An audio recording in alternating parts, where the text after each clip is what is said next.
Guys, I have officially hit the jackpot.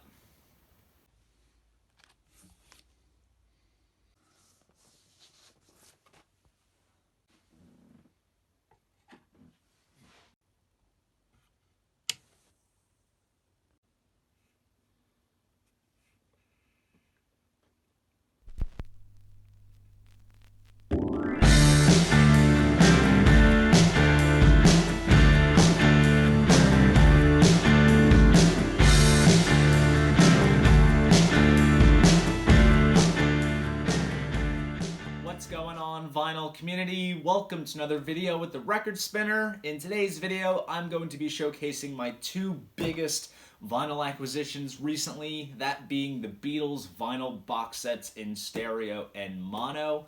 I did not see myself picking these sets up recently, and it's interesting how a dramatic turn of events have led to me picking up these two beautiful pieces of vinyl sets in my collection, and how they are essentially perhaps the biggest finds and grails in terms of what I got them for in my collection. So, between the two of these, this was the priority release. I remember at the time, like I mentioned in my Record Store Day vlog, I switched up store locations for my job, and right as I was transitioning, I remember that my district manager was telling me about this quote-unquote white Beatles box that was at the store that I ended up moving to. And I knew right off the bat he was talking about the mono set, and I was aware of the mono set and what exactly entailed with it. And when I started collecting, as I've said before, I wasn't big on having multiple versions of the same albums that I had in my collection, but later on I started picking up different mixes, whether it was in mono or a stereo remix, so I thought that it was justifiable to see what this box set was all about. And upon my first day of working at the new store location that I'm at currently, it was on a shelf, and I was like, all right, I am having it. And just around the time as well, this was right before the Christmas retail season, and we got a memo in that associates can get 40% off one item on each Friday in between Thanksgiving and Christmas Day. So I thought, perfect, 40% off the retail price of this thing was a perfect justification, and I ended up paying a major discounted rate for this set. And what is so crazy about this is that on the back of the set there was a little sticker which is called a pick label, which indicates when the warehouse had sent the box over to the store.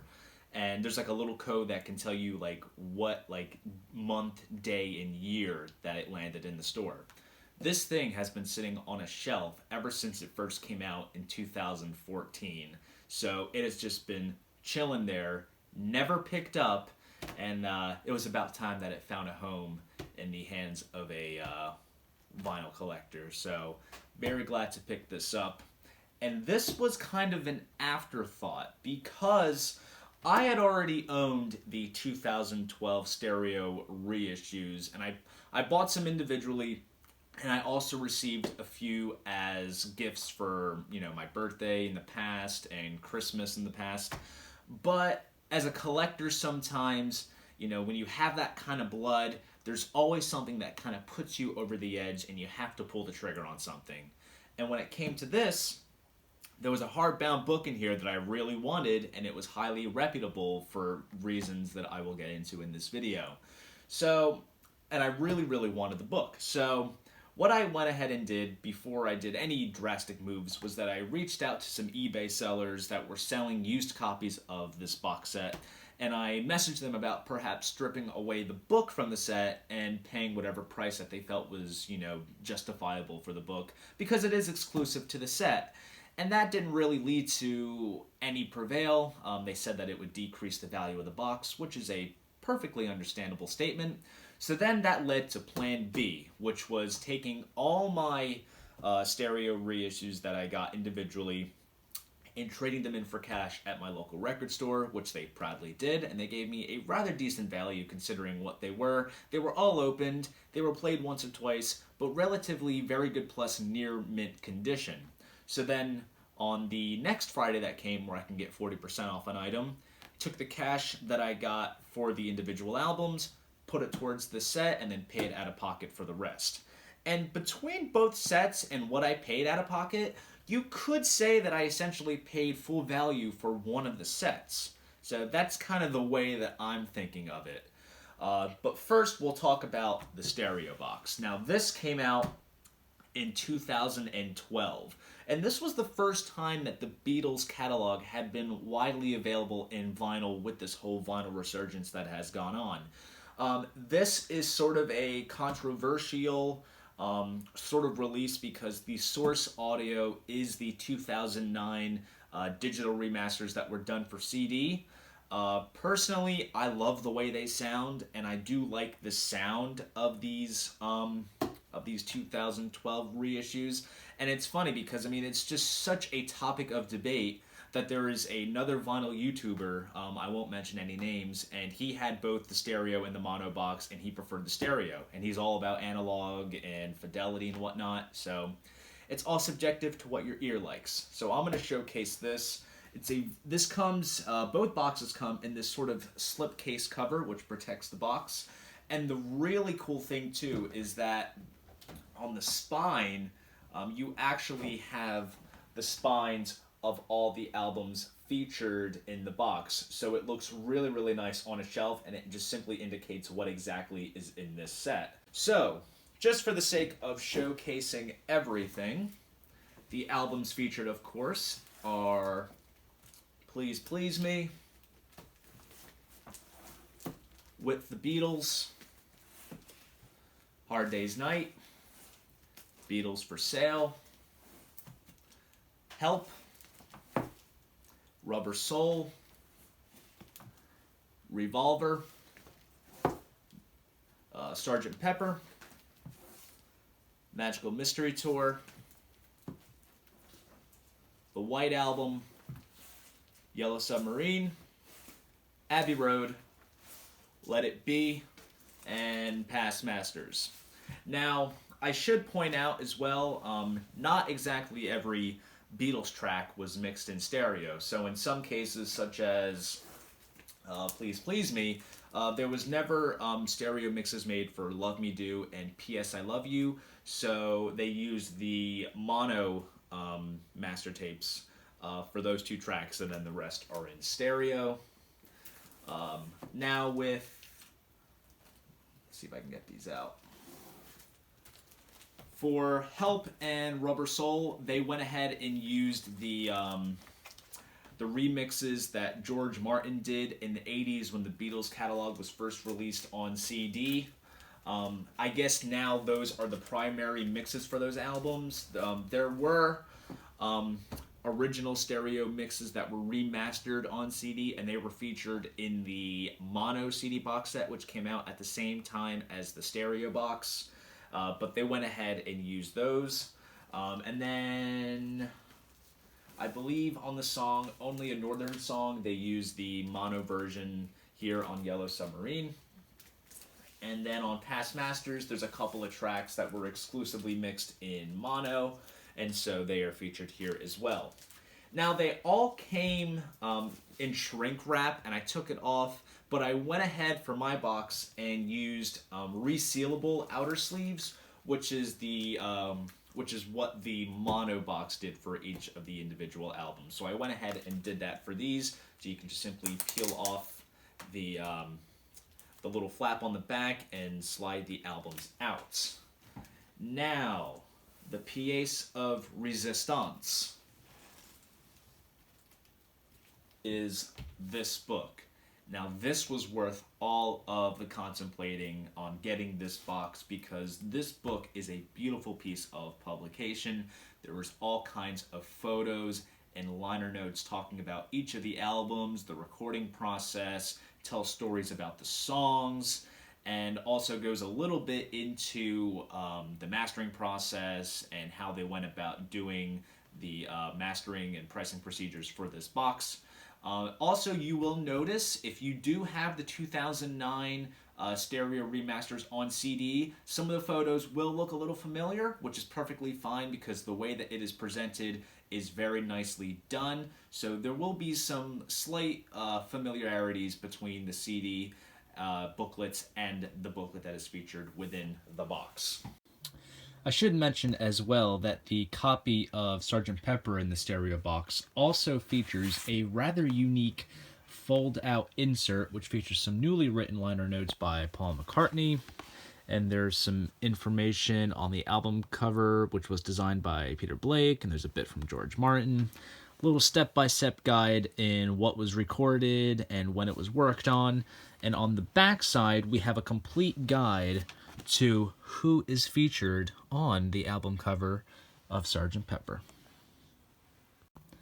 Included with the Yellow Submarine album is a specially designed printed inner sleeve, which features some artwork from the film, and it also features the original US liner notes that I believe appeared on the back of the US version of the album. Certainly was not featured on the back of the English version, so for the sake of having everything in one place, this inner sleeve was designed specifically for the stereo reissue. Last but not least, featured in the Past Masters compilation is a rather nice fold-out insert, which features photos of the band and also features liner notes pertaining to the songs featured on the compilation, which is essentially all the singles, the non-album singles, I must say, B-sides, EP tracks, and other assorted tracks, and gives a bit of details on the stories behind those particular songs, why they were released as singles, and a little bit of charting history as well. So that is the stereo box. Now, let's talk about this mono box. Now, the Beatles mono catalog is something that is very special for a number of reasons. Back in the 60s, mono was the preferred format, and that was the format that was given the most focus and attention when it came to mixing. And it even went as far as the Beatles actually being present at some of the mono mixing sessions. And it's interesting because with this being the primary way of experiencing these albums, the stereo version, which was a bit of an afterthought, it was just down to George Martin's mixes, this is now the most commonly available catalog, and that's something interesting. I mean, a format that wasn't given much emphasis back then is the most readily available format for listening to the Beatles catalog, and I don't know, it's just a bit of a mind twister of sorts. I mean, perhaps if they went back and remixed, the catalog in stereo using modern stereo mixing techniques, which I'll explain later on in a future video, and that's a whole other topic, perhaps it would have gone down better well, but that's besides the point. So they focused mainly on the mono mixes, and this box is extra special because due to some of the hoopla over using the 2009 digital remasters for the stereo box, they went ahead and actually used the original master tapes for each of the albums. There were some minor differences in how they approached the mastering of some of the albums, which I will notate in this box. So, and this also comes with another sleeve which wraps around the box, which, as you can tell, sometimes it's half the battle simply getting the sleeve off, and it opens up the exact same way as the stereo box, and we have the albums Please Please Me, with the Beatles, Hard Day's Night, Beatles for Sale, Help, Rubber Soul, Revolver, Sgt. Pepper, Magical Mystery Tour, White Album, and we also have the Mono Masters, which is just essentially a mono version of Past Masters. Now, there is also a hardbound book featured here as well. And the really cool thing with this book is that it's not exactly a full-on rip-off from the stereo box book.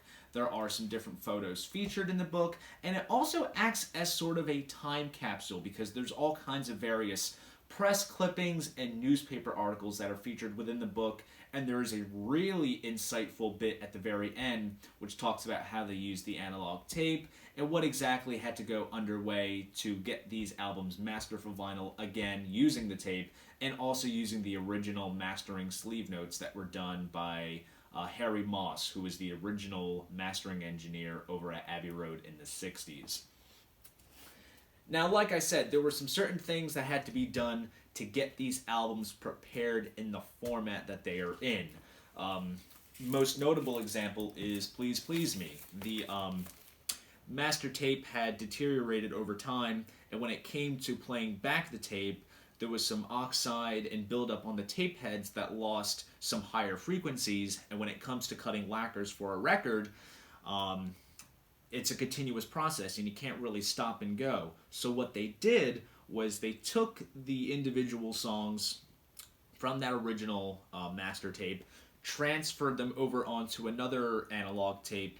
That way they were able to cut the record as a continuous piece and of course avoid any further damage that could have been done to the original.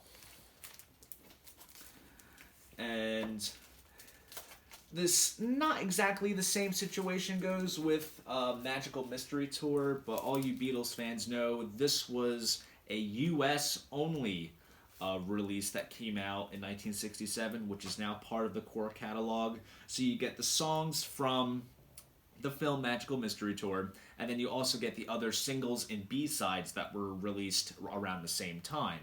And so what they did was they took all of the master tapes for the individual tracks, and they made a compilation reel, and that is what is used for the for this particular album. And then same thing goes with the mono masters. They didn't want to take each individual song out of its reel, so they transferred them all. And I believe Love Me Do, there was no master tapes available for what is the original single version, so they actually used a digital copy that was made from a vinyl disc. So that's like the only digital step that was taken with this. And I must also mention too, the Mono Masters has a wonderful, nice triple gatefold sleeve, which has all kinds of liner notes about the songs and just gives a little bit of insight on how they went about releasing the singles and not featuring them on albums, which in all reality is major bang for your buck. It's not like you're buying a single and then you're buying an album which already features that single, which then again kind of works, but I can see what they really had in mind, and that was just simple, protocol back in the UK back in those days. As I mentioned earlier, each of the albums here are sleeved in resealable outer sleeves, but the really cool thing that kind of took this box to another level was the packaging of the albums. And I'll give you guys some close-ups so you can see. Back in the 60s, the way that the UK packaged their LPs included this sort of fold-over back cover, which made the sleeve a little bit more sturdier in comparison to how the US was packaging their albums back in the 60s. And so it's really nice that they went ahead and went the extra mile to sleeve up these albums in the original way that they were done. Now with the stereo reissues, they just did full-on solid back covers, which is fine. I mean, it looks great, but that mono box really is a bit more unique because they went above and beyond to do that. Another thing you'll notice between the boxes is the way that they went about packaging Magical Mystery Tour. With the stereo reissue, they actually took the booklet, which was usually glued inside the gatefold cover, and just put it in its own opening in the gatefold, which works because it does prevent it from perhaps falling out of the gatefold from time just simply on a shelf and all that kind of, not weight, but all that pressure like on the book. It could perhaps lead to it falling off. So I think they went a bit of a safer mile by including it separately in its own little pocket, and it is there. And then with the mono, it's simply a little bit more traditional to have it glued into the gatefold sleeve, which is nice for authenticity. But I remember when I first bought the box, Magical Mystery Tour was sold on the spine facing down towards deep inside the box, which I think is a way to keep the booklet that's glued inside somewhat intact. So that is how I intend on storing it in the box, just so it does not get damaged, God forbid. And with the white album, the original pressings came with the openings on the gatefold facing up instead of on the sides, so they went the extra mile to include that particular packaging tactic for that album. And it also features a rather unique number that is placed on the bottom of the front cover. I believe this number is included on all pressings of the white album in mono.